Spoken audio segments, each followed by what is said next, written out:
Normal life में भी जो योगी है, जो साधक है, क्या ये उसकी पास्ट लाइफ के कर्मा है कि वो इस जन्म में भी साधना कर पा रहा है? क्योंकि हर कोई तो साधना नहीं कर पाता। आप उसका नाम भी तभी लेंगे जब वो चाहेगा, मगर कोशिश आप फिर भी करिए। एक मैरिज है वो बिल्कुल ही सक्सेसफुल नहीं है, डोमेस्टिक अब्यूज़ है, तो आप कहाँ से कहेंगे कि मैं इस पति को शिव नहीं मान पाएंगे आप? I am not saying that every time एक लेडी को ही सबसर्विएंट होना पड़ेगा।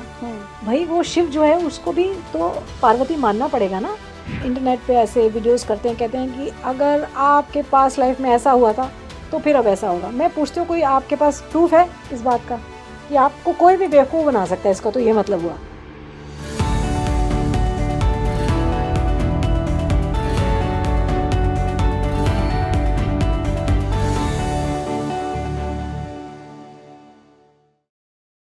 नमस्कार इंडिया, आप देख रहे हैं स्पीकिंग ट्री। मैं हूं आपके साथ हिला गोस्वामी और आज के पॉडकास्ट में हम पास्ट लाइफ एंड साधनाओं पे बात करेंगे कि क्या आप अपनी पास्ट लाइफ के बारे में जान सकते हैं, क्या आप ये जान सकते हैं कि आप इस जन्म में साधना कर भी पाएंगे या नहीं।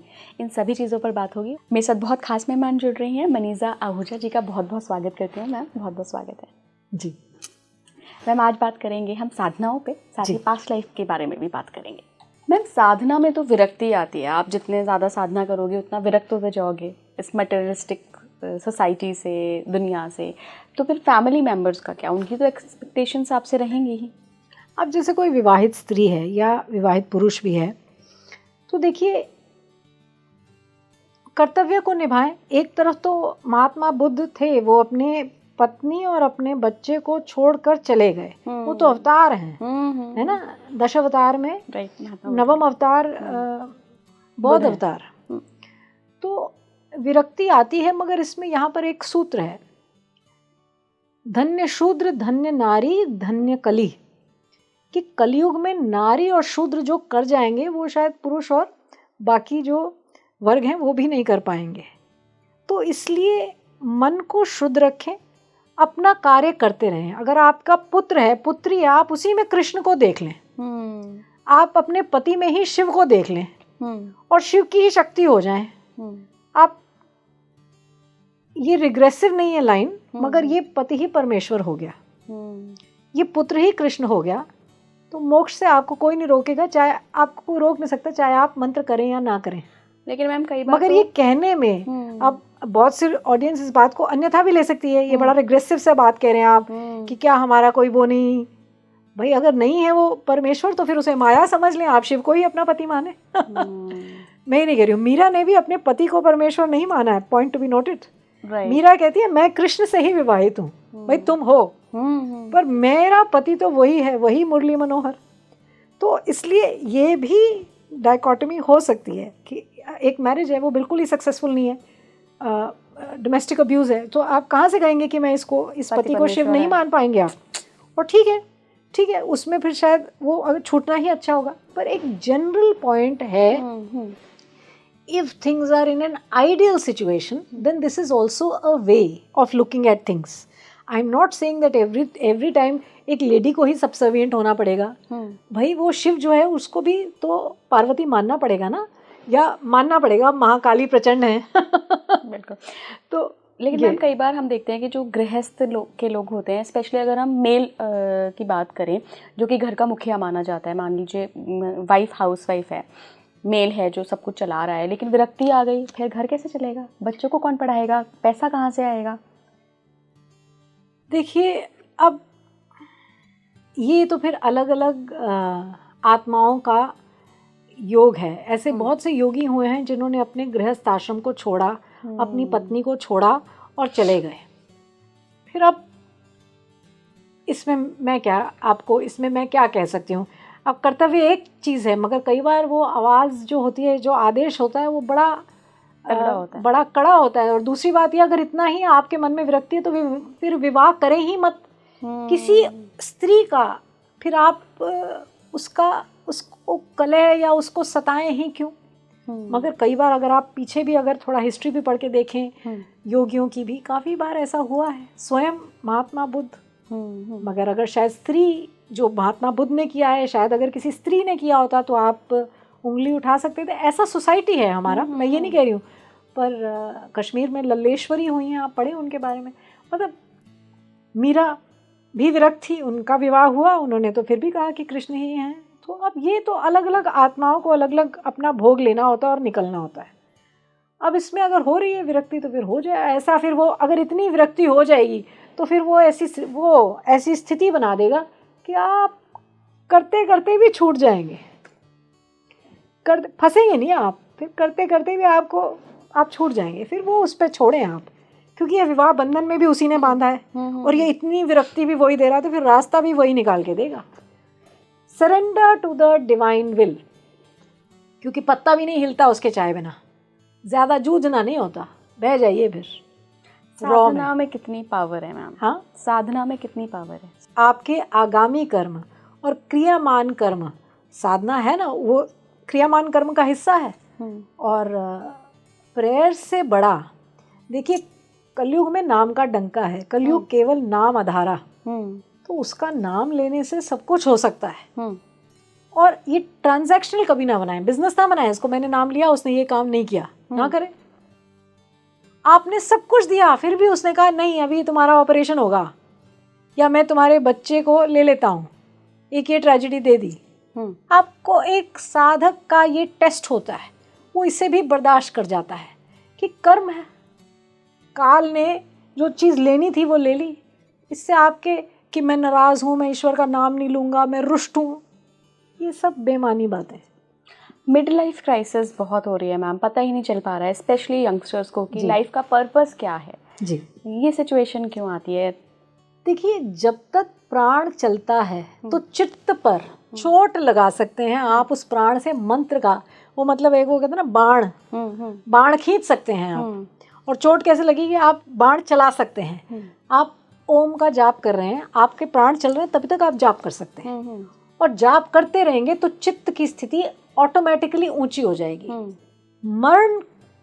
मृत्यु के समय जो आपकी चित्त की स्थिति है वैसा ही देह आपको धारण होगा, कि मृत्यु लोक में भी आ सकते हैं, दूसरा देह पाकर किसी और लोक में भी जा सकते हैं।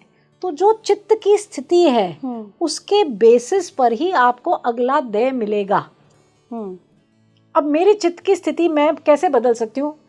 मंत्रोपासना, साधना, ये सब मेरे चित्त की स्थिति बदलते हैं। इसलिए लोगों को दिखावे के लिए आप कितना भी मंत्र कर लें, आपकी चित्त की स्थिति वहीं की वहीं है। Ultimately the whole game is कि आपकी चित्त में शुद्धता आए, आपके चित्त की स्थिति ऊंची उठ जाए, उसमें आप त्याग करें, सेवा करें, आप कर्म करते रहें अपना, जो आपकी चित्त की स्थिति उठा दे, ऑटोमेटिक होगा ये। तो हिमालय पर जो योगी साधना में रत हैं, या यहाँ भी हम देखते हैं योगी, नॉर्मल लाइफ में भी जो योगी है, जो साधक है, क्या ये उसकी पास्ट लाइफ के कर्मा है कि वो इस जन्म में भी साधना कर पा रहा है? क्योंकि हर कोई तो साधना नहीं कर पाता। ये बड़ा ही ब्यूटीफुल क्वेश्चन है। मैं इसमें आपको ये बात बता दूं, ये कितना भी लोग कहें फेटलिस्टिक है, मगर जो सत्य है वो यही है। आप उसका नाम भी तभी लेंगे जब वो चाहेगा, मगर कोशिश आप फिर भी करिए। जब कुंडली में ऐसी दशाएं आती हैं तो आप उसका नाम लेने लगते हैं, आपको गहन साधना, गहन ध्यान की स्थिति उत्पन्न होती है। और कई बार ये पुराने जन्मों की साधना होती है जो इस जन्म में फलीभूत हो जाती है। आपने इस जन्म में कुछ खास नहीं किया, मगर आपको ऐसे विजन्स, इंट्यूशंस, आपका ध्यान की स्थिति इतनी ऊंची बढ़ जाती है, पुराने जन्मों की साधना है, मगर ये उसकी कृपा से ही होती है। आप उसका नाम तक नहीं ले सकते अगर वो कृपा ना करें।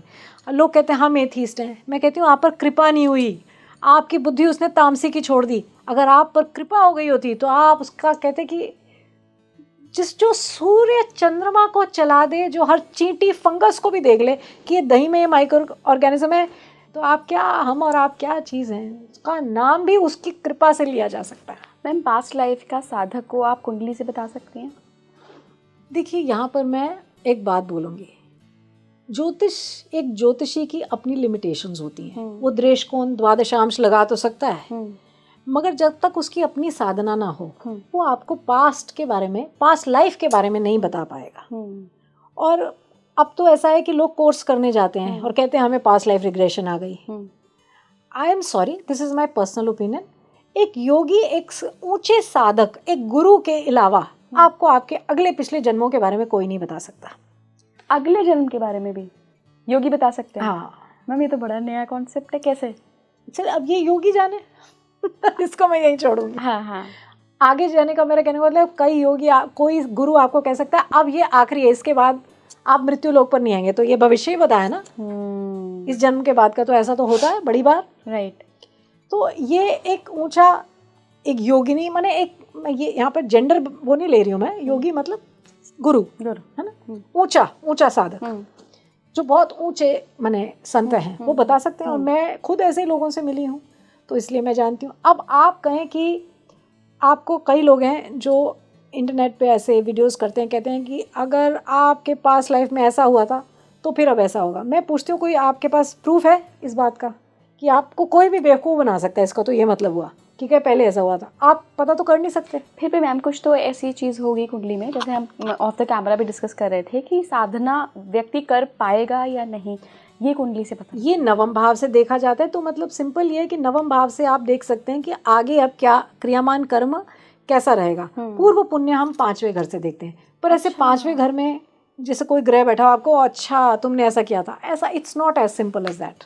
ये बहुत घुमावदार है, इसलिए कोई भी किसी की बातों में नहीं आना और रूढ़िवाद में नहीं फंसना। आप अपनी साधना करें, अब हो गया जो पिछला होना था। जब तक आप किसी योगी को ना मिलें जो ना आके आपको बताए ज़्यादा मैंने पहले क्या किया था, आपको कोई बेवकूफ़ बना सकता है, आप बेवकूफ़ बन जाएंगे, क्योंकि प्रूफ करने का कोई तरीका नहीं है। लोग इसमें से पैसे बना रहे हैं। तो इससे थोड़ा मतलब take it with a pinch of salt.